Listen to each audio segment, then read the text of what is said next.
Hi guys! Welcome to my vlog. Kami po ay magluluto ni Kuya Christian. Ako po si Bingbing. Tara, samahan niyo kami. Ako si Christian, tamad pero maraming pangarap. Kaya tara, samahan niyo ako.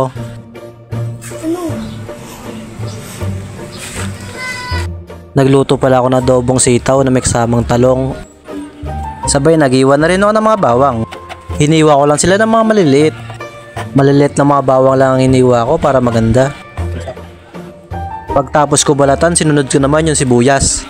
Hinati ko lang sa gitna, tapos hiniwa-hiwa ko na. Pagkatapos ko hiwain yung sibuyas, sinunod ko naman yung sitaw. Tinansya ko lang ang haba niya, tapos hiniwa-hiwa ko na siya. Sinakto ko lang yung laki para marami naman yung sitaw. Pinagsama-sama ko na para mabilis hiwain. Ito ang napag-isipan ko ulamin, gulay para masustansya naman po. Tapos ko hiwain yung sitaw, sinunod ko naman yung hiwain yung talong.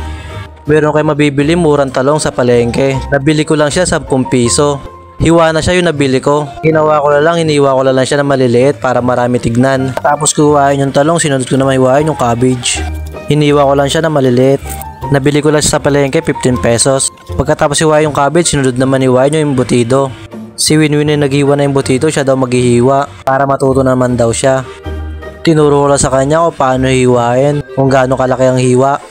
Habang naghihiwa si Winwin, niready ko na rin yung kawali. Pagkatapos painit yung kawali, nilagay ko na rin yung mantika. Kung uminit na yung mantika, nilagay ko na rin yung bawang. Hinalo-halo ko lang siya para lumabas yung amoy ng bawang. Pagkatapos haluin yung bawang, sinunod ko naman nilagay yung sibuyas. Hinalo-halo ko lang siya para lumabas yung aroma ng sibuyas. Pagkatapos haluin yung bawang sibuyas, sinunod ko naman yung embutido. 2 embutido pala nilagay ko dito. Wala kasi pambiling manok, kaya ang ginawa ko lang, bumili lang ako ng embutido. Pagkatapos kaluin yung embutido, sinunod ko naman yung sitaw. Hinalo-halo ko lang siya para lumambot yung sitaw. Pagkatapos kaluin, tinakpan ko na siya. Naglagay lang ako ng itlog, tinry ko, baka mukhang naman masarap naman siya kung may itlog. Pagkatapos yung ilagay itlog, hinalo-halo ko na lang siya. Nasa sa inyo kung gusto nyo lagyan itlog. Pero masarap naman siya pag may itlog. Pagkatapos kaluin, pinabayaan ko na lang siya. Tapos sinunod ko na inilagay yung talong. Pagkatapos ko nilagay yung talong, hinalo-halo ko na lang siya. Try nyo gantong luto, promise masarap to. Pagkatapos ko luhin, pinabayaan ko na lang siya. Naglagay ako dito na 1 basong tubig. Pagkatapos ko maglagay na 1 basong tubig, sinunod ko naman ilagay yung toyo. Bahala na lang kayo kung gaano karami ilalagay yung toyo. Sa akin kasi tinansya ko lang kung gaano karami yung ilalagay kong toyo. Tapos sinunod ko naman ilagay oyster sauce. Tinansya ko lang gaano karami ilalagay ko. Tapos naglagay ako dito ng konting asin. Tapos sinunod ko nilagay yung magic sarap. May nilagay ako 2 manok kasi tira namin kagabi yung ulam yun. Hinalo-halo ko lang siya. Pagkatapos kaluin, naglagay ako ng siling red. Bahala kayong gusto nyo maglagay ng sili. Sa akin kasi gusto ko maglagay ng sili. Pagkatapos ko maglagay ng sili, sinunod ko nilagay yung cabbage. Hinalo-halo ko lang yung cabbage dito.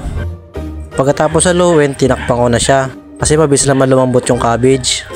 Pagkatapos takpan, binuksan ko na siya. Hinalo-halo ko lang siya. Pagkatapos haluin, ready to fight na to, konting init na lang.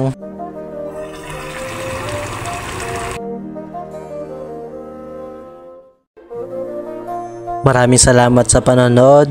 Kung bago ka lang sa channel ko, pa-follow na lang ako at pa-share and pa-like na rin. Maraming salamat po.